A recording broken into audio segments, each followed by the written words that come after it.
Hi friends, இன்றைக்கி என்ன பார்க்க போகிறோன்னு பார்த்தீங்கன்னா மீன் வறுவல் தான். மீன் வறுவலுக்கு தேவையான என்னென்ன தேவைன்றதை பார்த்துடலாம். அதே மாதிரி இதில் மசாலா எதுவுமே பிரிஞ்சு வராது. இப்போ அதுக்கு ஃபஸ்ட்டு தேவையானது பார்த்திங்கன்னா கொஞ்சமாக கருவேப்பிலை ஃப்ளேவருக்காக போட்டுக்கோங்க. ஒரு 4 ஸ்பூன் மிளகாத்தூள், வீட்டில் நம்ம அரைச்சி வச்சுருக்க மிளகாத்தூளே ஒரு 4 ஸ்பூன் சேர்த்துக்கோங்க. சேர்த்ததுக்கப்புறமா கொஞ்சமாக உப்பு போட்டுக்கோங்க.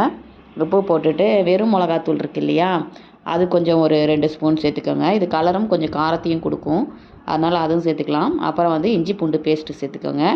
நான் கார்ன்ஃப்ளவர் மாவு ஒரு 2 ஸ்பூன் மட்டும் சேர்த்துருக்கேன். ரொம்ப பெருசு இல்லை, சின்ன ஸ்பூன் தான், 2 ஸ்பூன் மட்டும் சேர்த்துருக்கேன்.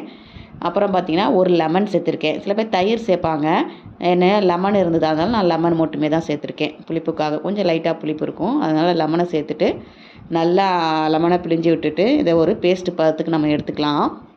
அது பார்த்திங்கன்னா கொஞ்சம் தண்ணி விட்டுக்கோங்க. தண்ணி விட்டு கொஞ்சம் பேஸ்ட்டு மாதிரி ரெடி பண்ணி எடுத்துக்கலாம். ரெடி பண்ணி எடுத்த பிறகு நம்ம மீன் வாங்கியிருக்கோம் இல்லையா, அந்த மீனில் இந்த மசாலாவை அப்படியே அப்ளை பண்ணி விட்டுடணும். நான் மீன் பேர்லாம் எனக்கு தெரியல, என்ன மீனுன்றது கரெக்டாக எனக்கு சொல்ல வரல. ஆனால் டேஸ்ட்டு நல்லா இருந்தது இந்த மீனில். இப்போ அந்த பேஸ்ட்டு பதத்துக்கு இது ரெடி ஆகிடுச்சு. ரெடியான பிறகு நம்ம மீனை எடுத்து அதில் போட்டு இந்த மசாலாவை அந்த மீனில் அப்ளை பண்ணிடலாம். ஆனால் எல்லா பக்கமும் அந்த மீனில் எல்லா சைடுமே தடவி எடுத்துக்கலாம். இந்த மாதிரி ஃபுல்லாகவே எல்லா பக்கமும் அப்ளை பண்ணி எடுத்துக்கலாம்.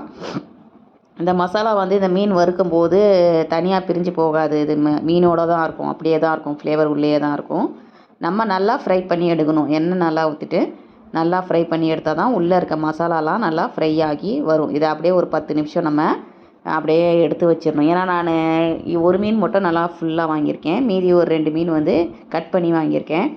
அதனால் எல்லா மீன்லேயுமே இந்த மசாலாவை தடவி ரெடி பண்ணி எடுத்து வச்சுட்டேன். நான் ஒரு 15 நிமிஷம் அப்படியே அந்த மீன் ஊறி இருக்கட்டும். ஊறி இருந்ததுக்கப்புறமா நம்ம இந்த மாதிரி வாங்கியிருக்க மீன் எல்லாத்துலேயுமே நான் இந்த மசாலாவை தடவி ரெடி பண்ணி எடுத்து வச்சுட்டேன்.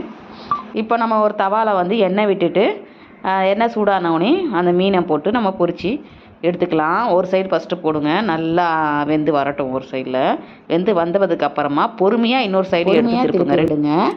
இது வெந்ததுக்கப்புறம் பார்த்தீங்கன்னா இங்கே பாருங்கள், மசாலா எதுவுமே பிரியலை, எல்லாமே அந்த மீனோடையே இருக்குது. இதே மாதிரி ட்ரை பண்ணி பாருங்கள். நான் நெக்ஸ்ட் வீடியோவில் பார்க்குறேன்.